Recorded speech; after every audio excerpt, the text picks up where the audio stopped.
So to find out whether you're best with the best e-ink tablet, my favorite Android tablet, or great paper with great stationery, I've brought them here. And whether it's drawing at the Met, whether it's writing in the park, or just sitting and reading, I want to help you pick between these three great choices. So you don't have to do what I do, which is actually travel with a ridiculous amount of tech for this type of classic comparison. I hope it's really useful in helping you make that choice, so that you can actually just love the one you're with, and you can have one of these and make it your go-to place for recording your thoughts or for making lovely drawings. Yesterday we went to the MoMA to try them out, and I've got some thoughts about that, and today we're going to the Met to try drawing them. And hopefully that means that you don't need to be like me and carry a ridiculous amount of tech with you. You don't need to be like Captain Two Phones. Maybe I'll see him and I'll show him the three that I've got with me. So I'm trying the e-ink phone and the ordinary phone and the Boom as well, but that's for another video. So we're going to take these to the Met today. So just to recap, I've got the Clairefontaine paper, I've got the XP Pen Magic Notepad, and I've got the Supernote Manta. And yeah, yesterday drawing at the MoMA, I've got some thoughts about them. I really enjoyed the XP Pen, like really enjoyed it. I think that pen is actually better than Wacom EMR. 16,000 levels of pressure, and the screen is wonderful indoors in an art gallery drawing. But as you'll see, you won't be able to see anything right now outdoors here, so you've got to bear that comparison in mind. But I really did enjoy it. Of course, you're using the full software. I was using Sketchbook, and you've got that kind of brushes that imitate real oil, real pastel, real acrylic. It looks really, really good. So you could try and create something that was really faithful to the artist that you were working from. Loved it. Loved the way the matte screen looked. But I've talked a lot about the viewing angles.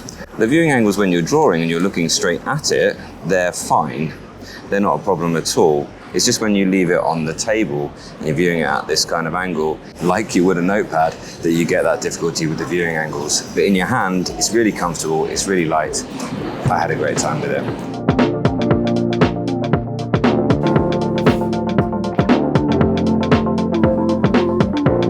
And I do think that I'm right in saying that this is the best Android tablet that you can buy if you don't want to break the bank and go up to something crazy like the Samsungs of the world. But I do think with that great pen, with that matte screen, it's a great combo. And I think it's the only EMR pen that you can get with that wonderful NextPaper matte screen. So I really like that. And I do wonder what the Supernote software would be like if they added color, whether that would make it a more favorable comparison. Because yeah, I absolutely loved drawing on the Supernote, as you can expect. And certainly for the black and white things, for the sculptures, it was absolutely lovely to draw with this thing. But even that, it's nowhere near the capability of some proper dedicated artist software on an Android tablet or iPad. But I mean, there's no comparison, is there? Look at that screen here out in the bright sunshine. If you want to draw here, it's a no-go on the XP Pen. So this is why probably out of the two of them, this would be the one that I would pick. And that's what this comparison is about. If you're wanting to choose just one of these, stick with paper, go for a great Android tablet, or go for the best e-ink tablet, then you've got to bring that into concentration. Sure, the e-ink is great for eye comfort, but it's also great for working outside. If you want to take your tech outdoors, e-ink is a great option.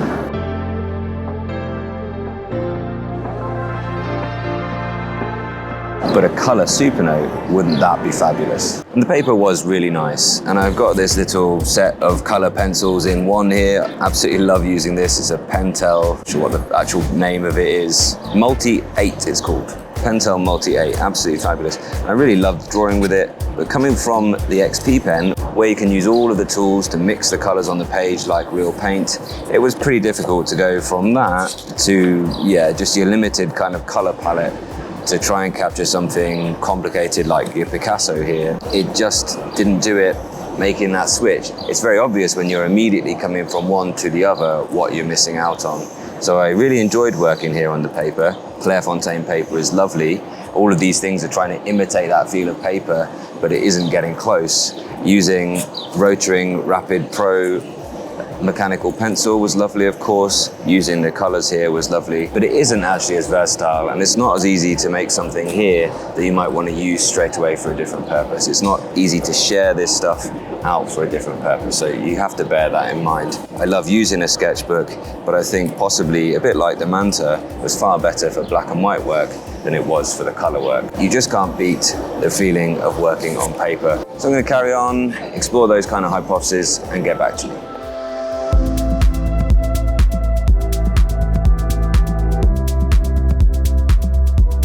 So I had a great time drawing with all three of them in the Met. It was really, really good. The thing I loved the most was drawing with the simple pencil and paper and drawing the temple, the Egyptian temple. I thought it was absolutely great. I think pencil and paper is just such a sort of home base, just exactly what I've grown up with, exactly what I'm used to. It's so easy to slip back into that. And that's one of the reasons why the Supernote is so good. And I did really enjoy drawing the Rembrandt with it.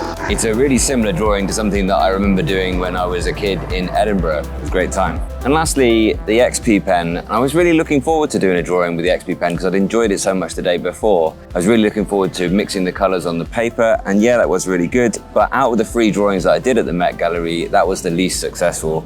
And I guess there's kind of like, you get more features, you get more complexity, there's more to go wrong as well there. But I do think that if I was to take time to really learn that software a bit better and practice it, I do think eventually you could create the better artwork with the XP pen. I think if you were serious about the art side of this, then the XP pen is the one to go. That pen is amazing, the colors are great, and you can pick whatever software that you want to use. It also took the longest, but that's definitely the winner if you want to be more serious about making digital art. I think it's a great digital notepad, I think it's a great sketchbook, and it's at a wonderful price as well. It's a real recommend for me. But here's the acid test. We didn't go to a gallery today, and I thought, well, I'm only gonna take one, which one will I take? I've had the habit of carrying a paper sketchbook and notepad ever since I was really young, especially when I'm traveling. And I just thought, naturally today, I just carry paper and draw on that. I love the rotating pencil and the pen. I really like the little colored pencil with all the different colors in it. And of course, paper's gonna work great outdoors here.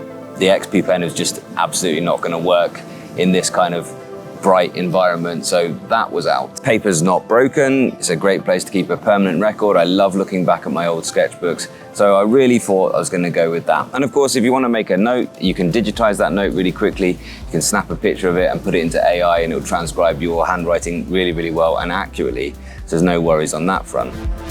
And I was just about to put it in my bag, and I stopped and I put the Supernote in. Look, it's just as light as paper. I love the drawing tools, I love the feel of it, it's great outdoors, the pen is absolutely wonderful to use for both drawing and writing, it's great. And if a thought occurs to me, then I've got this to write it down, and this is the place that I want it stored. It's accessible on the device, in the cloud, anywhere I want for years to come. So of the 3, I don't think it's going to surprise anyone. What I'd personally choose would be the Supernote. But I hope this video has helped you with your choice and which one you should get.